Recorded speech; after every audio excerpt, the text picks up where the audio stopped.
Welcome back to Christian Questions. Today we're talking about, does God see women as second-class citizens? If you'd like to participate in our program, give us a call at 860-442-9956. That's 442-WXLM. And with us this morning is Vicki, sitting in for Jonathan, representing the female voice in this very important question, does God see women as second-class citizens? And Vic, just before the break, you read parts of the account from Genesis 3, 1-13, where sin enters the picture. Right. Now, sin enters the picture, and of course God knows and God sees. And then, it's interesting because he doesn't come into the picture and say, you sinned, and you sinned, and you sinned. He said, who told you were naked? So tell me what's happening here. Because it's the wisdom of a parent. That's exactly what it is, because that is just the best way to go about something, because then you get the sinner to repeat back their understanding or interpretation or their defense of their actions, and then you can deal with the reality that they're dealing with. So, bottom line here is everybody's guilty. And it's not just the woman here, and that's the key. It's not just the woman. Everybody's guilty, and God responds with a penalty for each. And by these penalties, which we're going to read in a moment, understand something. All the rules for living are now changed, because you are no longer in that environment of perfection, but now you are in an environment where sin will rule. There were pre-stated consequences, and God is going to follow through on them.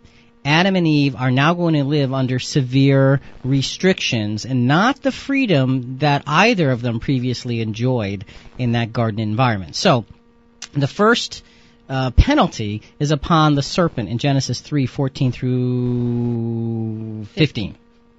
The Lord God said to the serpent, "Because you have done this, cursed are you among all animals and among all wild creatures. Upon your belly you shall go, and dust you shall eat all the days of your life. I will put enmity between you and the woman, and between your offspring and hers. He will strike your head, and you will strike his heel." Okay, so we're not going to spend a lot of time on this. This is Satan's curse now, and it's essentially talking about his eventual destruction for doing this. I like that ending. How the woman will strike him on the head, which is a deadly blow, and yet he'll strike on the heel, which is just a little bit of an inconvenience. and it's really talking about the offspring, and it's a prophecy, a very veiled prophecy toward the coming of Jesus, who came as the ransom to cancel out the sins that happened as a result of Satan. So that's the penalty toward Satan. Again, we're not going to deal with that this morning. Verse 16 is the consequence given to the woman. And he says to her, "I will greatly increase your pangs in childbearing. In pain you shall bring forth children. Yet your desire shall be for your husband, and he shall rule over you." So it talks about pain in childbearing. Is that something that... Oh, that happened, yeah. Personal experience with that one. Definitely. Okay, yet your desire shall be for your husband, and he shall rule over you. That's pretty ominous. Yes, it is. And we're going to get to that in some great detail in a moment. But let's talk about the penalty for the man, because, the woman was just one verse, just 2 lines here. The penalty to the man is in Genesis 3:17-19. And he said to him, "Because you have listened to the voice of your wife, and have eaten the tree about which I commanded you, you shall not eat of it. Cursed is the ground because of you. In toil you shall eat of it all the days of your life. Thorns and thistles it shall bring forth for you, and you shall eat the plants of the field. By the sweat of your face you shall eat bread until you return to the ground. For out of it you were taken, you are dust, and to dust you shall return."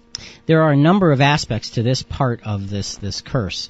It says, first of all, cursed is the ground because of you.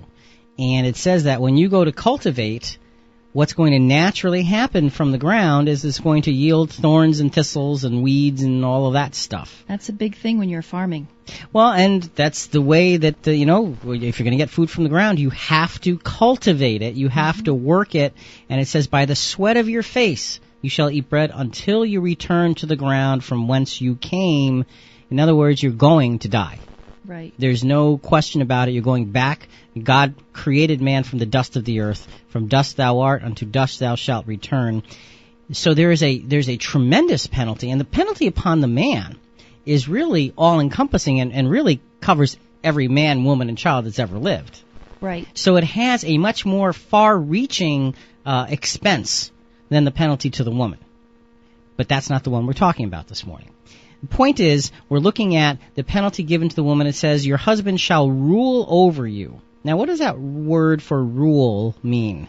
It means to have dominion or reign, to cause to rule or to exercise dominion. It means rule. Yeah, and there's really no way so you can't say, well, it's really not so bad. It's having dominion. When someone has dominion, a king has his dominion, and that's his kingdom. And that's kind of like a man's house is his castle, right? Yeah, well, that's what they say. Anyway, so we have that in the Old Testament, and if we were to look at the Old Testament, Vic, what we would see is many, many instances where you see this really, really in place. Many times men had more than one wife, right? Correct. In the old Yes. She doesn't look happy about that, incidentally. Remember King Solomon? Oh, he had lots of wives and lots of concubines. Was as it well. 700 wives and 300 concubines? That was a big mistake. Switched. There was could have been his demise. Yeah, I think that there was a lot of demise involved in that. But see, the point is that women were not supposed to have two husbands, but a husband could have more than one wife. Mm-hmm. So you have this tremendous inequity in the Old Testament. You say, well, why is that? And one of the answers is that's part of the consequence. Now, I'm not suggesting that it was God's way to have 700 wives and 300 concubines. Right. But God allowed it because it's an outgrowth of sin. Well, and that's a natural outgrowth when you think that the curse was for women to be, she still desired her husband, so she wouldn't go have two. The natural desire was to please the one husband that she had, very single-focused in her affections. All right. Actually, good point. And so we've got this in the Old Testament. Now, we're not going to spend time with the Old Testament because there's a lot written in the New Testament that we want to focus on so we can get a sense of, well, what does this mean for us right now, right here, today, in our environment? We are not suggesting that men can go out and have 700 wives and 300 concubines. Not so even stay two. Tuned through That's right. Not even two. Okay. We will get there. And we are absolutely suggesting that original covenant that God put in place between a man and a woman should be honored for life. Definitely. Thus shall a man leave his father and mother and cleave unto his wife, and the two shall become one flesh. That is something that is again, sadly lost in the world in which we live, but really, really needs to be focused on. Let's look, though, for the next few minutes, let's look at how Jesus treated women, because this is going to speak volumes. Again, we have Jesus, as we get into his treatment of women, whenever you look at the Old Testament and you look at the New Testament, there are some similarities, but there's a lot of differences. Every single difference from the Old to the New is pivots on the life and teachings of Jesus. He is the pivot point of this entire plan of God. And Jesus coming as the Messiah, he came to fulfill the law that was put out in the Old Testament so that we could learn to live by the spirit of the law as he taught rather than the letter of the law. What does that mean? Well, you can figure out what that means by what he did and what he said. What did he do and what did he say regarding women? Well, he taught women. Look at Luke 10:38 through 42.